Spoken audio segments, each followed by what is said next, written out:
Take them away.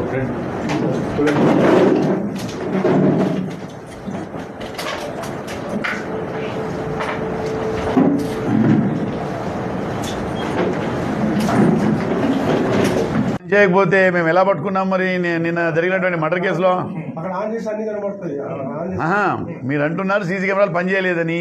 CC కెమెరాలు పనిచేయకపోతే murder కేసులో, ఇక్కడ జరిగినటువంటి మర్డర్ కేసులో మేము పట్టుకున్నాం కదా విత్ ఇన్ షార్ట్ టైం. వాడు ఎవడో తెలియదు, ఆ వ్యక్తి ఎవరో తెలియదు, ఎవరూ తెలియదు.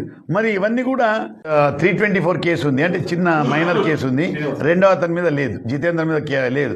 పైగా మీకు నిన్న సాయంత్రము సుమారు 4:45 ఒక 112 కాల్ వస్తే ఆ పని మీద మా రమణయ్య అనేటువంటి ఒక హెడ్ కానిస్టేబుల్, మన శ్రీకాళహస్తి 1 టౌన్కి సంబంధించిన హెడ్ కానిస్టేబుల్ ఆ 112 కాల్ అటెండ్ కావడానికి వెళుతూ ఉన్నాడు రైల్వే స్టేషన్ వైపు. అక్కడే మన హ్యాపీ కిచెన్ అని ఒకటి ఉంది, చిన్న హోటల్. ఆ హ్యాపీ కిచెన్ ముందర అదే సమయంలో 2 ద్విచక్ర వాహనాలు ఒకటికొకటి యాక్సిడెంట్కి గురవుతాయి. అయితే ఒక వెహికల్లో ఒక లేడీ ఉంటుంది కాబట్టి ఆ లేడీని తీసుకొని అక్కడే ఒక ఆటో ఆపి ఆటోలో ఎక్కించి మెడికల్ ట్రీట్మెంట్కి పంపిస్తారు. అయితే ఎందుకంటే ఇది రోడ్డు మీద జరిగింది కాబట్టి ట్రాఫిక్ జామ్ అవుతుంది కాబట్టి ఆ 2 వీలర్స్ని పక్కకి తీసుకొని దానికి కీ లాక్ చేసుకొని మీరు పోలీస్ స్టేషన్కి రండి అని చెప్తాడు. అయితే ఆ మోటార్ సైకిల్లో ఉన్నటువంటి సాయి, ఎవరైతే ఈ కేసులో శ్రీనివాస్ అనే ముద్దాయి ఉన్నాడో, మా హెడ్ కానిస్టేబుల్ అసాల్ట్ చేశాడో, అతను వాళ్ళిద్దరు కలిసి 2 టౌన్ పోలీస్ స్టేషన్ కొత్తపేట దగ్గర నుంచి వస్తూ ఉంటారు. వాళ్ళు లిఫ్ట్ తీసుకొని వస్తూ ఉంటాడు. సో యాక్సిడెంట్ జరిగింది, అదంతా అయిపోయింది. సో మా హెడ్ కానిస్టేబుల్ ఎవరైతే ఉన్నారో ద కీ తీసుకొని మళ్ళీ మీరు పోలీస్ స్టేషన్కి రండి అని చెబితే దాంట్లో ఈ శ్రీనివాస్ అనే అతను కొంచెం ఓవర్ యాక్షన్ చేసేసి హెడ్ కానిస్టేబుల్ మీద దౌర్జన్యంగా తిరగబడి చొక్కాయి పట్టుకొని మనిషిని తోస్తూ, యూనిఫామ్లో ఉన్నటువంటి మనిషిని తోస్తూ చివరకు కత్తి కూడా తీసి చంపబోయాడు. ఇదంతా మీరు వీడియోస్లో మీరు చూశారు. సో అదేవిధంగా పక్కన ఉన్నటువంటి ఇంకోటి జితేంద్ర అనే అతను కూడా మా హెడ్ కానిస్టేబుల్ గారిని తోయడం జరిగింది, మీరు చూశారు. ఈ కేసులో ఈ A1 అనే శ్రీనివాస్ అనే ముద్దాయిని జరిగిన వెంటనే మా హెడ్ కానిస్టేబుల్ కంప్లైంట్ ఇచ్చారు, కేసు కట్టారు, దర్యాప్తు జరిగింది. ముద్దాయిని కూడా నిన్న రాత్రే తీసుకొని రావడం జరిగింది. సో ఈ కేసులో 2 ముద్దాయిలను అరెస్ట్ చేయడం జరిగింది. 2 ముద్దాయిలను ఇప్పుడు కోర్టుకు రిమాండ్ పంపుతున్నాం. అయితే ప్రజలు కూడా కొంచెం యూనిఫామ్లో ఉన్న వ్యక్తి మీద దౌర్జన్యం చేయడం అనేది ఎట్టి పరిస్థితుల్లో మేము భరించం కూడా. దానికి తగ్గట్టు ఎలా చేయాలా అన్నీ మాకు తెలుసు, ఎలా చేయాలి, ఎలా ట్రీట్ చేయాలనేటువంటి మాకు కూడా తెలుసు. కాబట్టి ఇతని మీద కేసు పెట్టి ఈరోజు కాసేపట్లో కోర్టుకు ప్రొడ్యూస్ చేస్తున్నాం. Thank you. హత్యాయత్నం కింద మీరే చూశారుగా, కత్తితో చంపోయాడు. హత్యాయత్నం కింద ఇద్దరిని రిమాండ్ చేయడం జరుగుతుంది. ఇంకొకటి ఎందుకంటే సోషల్ మీడియాలో బాగా వైరల్ అవుతుంది ఏంటంటే వీళ్ళు గాంజా తాగి ఉన్నారు అనేటువంటిది. గాంజా టెస్ట్ చేయడం జరిగింది. మీకు తెలుసు గాంజా టెస్ట్ మేము రెగ్యులర్గా చేస్తున్నాం. సో గాంజా టెస్ట్ చేయడం జరిగింది, నెగటివ్ కూడా వచ్చింది వాళ్ళకి.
Take them away.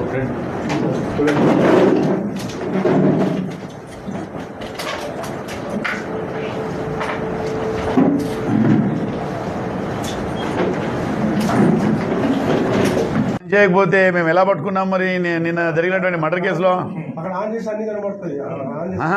మీరు అంటున్నారు సీసీ కెమెరాలు పనిచేయలేదని. సీసీ కెమెరాలు పనిచేయకపోతే మర్డర్ కేసులో, ఇక్కడ జరిగినటువంటి మర్డర్ కేసులో మేము పట్టుకున్నాం కదా విత్ ఇన్ షార్ట్ టైం. వాడు ఎవడో తెలియదు, ఆ వ్యక్తి ఎవరో తెలియదు, ఎవరూ తెలియదు. మరి ఇవన్నీ కూడా 324 కేసు ఉంది, అంటే చిన్న మైనర్ కేసు ఉంది. రెండవ అతని మీద లేదు, జితేంద్ర మీద లేదు.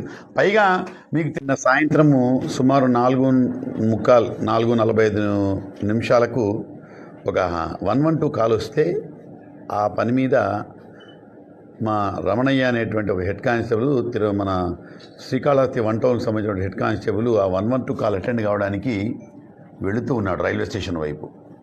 అక్కడే మన హ్యాపీ కిచెన్ అని ఒకటి ఉంది, చిన్న హోటల్. ఆ హ్యాపీ కిచెన్ ముందర అదే సమయంలో 2 ద్విచక్ర వాహనాలు ఒకటికొకటి యాక్సిడెంట్కి గురవుతాయి. అయితే ఒక వెహికల్లో ఒక లేడీ ఉంటుంది కాబట్టి ఆ లేడీని తీసుకొని అక్కడే ఒక ఆటో ఆపి ఆటోలో ఎక్కించి మెడికల్ ట్రీట్మెంట్కి పంపిస్తారు. అయితే ఎందుకంటే ఇది రోడ్డు మీద జరిగింది కాబట్టి ట్రాఫిక్ జామ్ అవుతుంది కాబట్టి ఆ 2 వీలర్స్ని పక్కకి తీసుకొని దానికి కీ లాక్ చేసుకొని మీరు పోలీస్ స్టేషన్కి రండి అని చెప్తాడు. అయితే ఆ మోటార్ సైకిల్లో ఉన్నటువంటి సాయి ఎవరైతే ఈ కేసులో శ్రీనివాస్ అనే ముద్దాయి ఉన్నాడో, మా హెడ్ కానిస్టేబుల్ అసాల్ట్ చేశాడో, అతను వాళ్ళిద్దరు కలిసి 2 టౌన్ పోలీస్ స్టేషన్ కొత్తపేట దగ్గర నుంచి వస్తూ ఉంటారు. వాళ్ళు లిఫ్ట్ తీసుకొని వస్తూ ఉంటాడు. సో యాక్సిడెంట్ జరిగింది, అదంతా అయిపోయింది. సో మా హెడ్ కానిస్టేబుల్ ఎవరైతే ఉన్నారో ద కీ తీసుకొని మళ్ళీ మీరు పోలీస్ స్టేషన్కి రండి అని చెబితే దాంట్లో ఈ శ్రీనివాస్ అనే అతను కొంచెం ఓవర్ యాక్షన్ చేసేసి హెడ్ కానిస్టేబుల్ మీద దౌర్జన్యంగా తిరగబడి చొక్కాయి పట్టుకొని మనిషిని తోస్తూ, యూనిఫామ్లో ఉన్నటువంటి మనిషిని తోస్తూ చివరకు కత్తి కూడా తీసి చంపబోయాడు. ఇదంతా మీరు వీడియోస్లో మీరు చూశారు. సో అదేవిధంగా పక్కన ఉన్నటువంటి ఇంకోటి జితేంద్ర అనే అతను కూడా మా హెడ్ కానిస్టేబుల్ గారిని తోయడం జరిగింది, మీరు చూశారు. ఈ కేసులో ఈ A1 అనే ముద్దాయి, శ్రీనివాస్ అనే ముద్దాయిని జరిగిన వెంటనే మా హెడ్ కానిస్టేబుల్ కంప్లైంట్ ఇచ్చారు, కేసు కట్టారు, దర్యాప్తు జరిగింది. ముద్దాయిని కూడా నిన్న రాత్రే తీసుకొని రావడం జరిగింది. సో ఈ కేసులో ఇద్దరు ముద్దాయిలను అరెస్ట్ చేయడం జరిగింది. ఇద్దరు ముద్దాయిలను ఇప్పుడు కోర్టుకు రిమాండ్ పంపుతున్నాం. అయితే ప్రజలు కూడా కొంచెం యూనిఫామ్లో ఉన్న వ్యక్తి మీద దౌర్జన్యం చేయడం అనేది ఎట్టి పరిస్థితుల్లో మేము సహించం, భరించం కూడా. దానికి తగ్గట్టు ఎలా చేయాలా అన్నీ మాకు తెలుసు, ఎలా చేయాలి, ఎలా ట్రీట్ చేయాలనేటువంటి మాకు కూడా తెలుసు. కాబట్టి ఇతని మీద కేసు పెట్టి ఈరోజు కాసేపట్లో కోర్టుకు ప్రొడ్యూస్ చేస్తున్నాం. Thank you. హత్యాయత్నం కింద మీరే చూశారుగా, కత్తితో చంపోయాడు. హత్యాయత్నం కింద ఇద్దరిని రిమాండ్ చేయడం జరుగుతుంది. ఇంకొకటి ఎందుకంటే సోషల్ మీడియాలో బాగా వైరల్ అవుతుంది ఏంటంటే వీళ్ళు గాంజా తాగి ఉన్నారు అనేటువంటిది. గాంజా టెస్ట్ చేయడం జరిగింది. మీకు తెలుసు, గాంజా టెస్ట్లు మేము రెగ్యులర్గా చేస్తున్నాం. సో గాంజా టెస్ట్ చేయడం జరిగింది, నెగిటివ్ కూడా వచ్చింది వాళ్ళకి. సో వాళ్ళు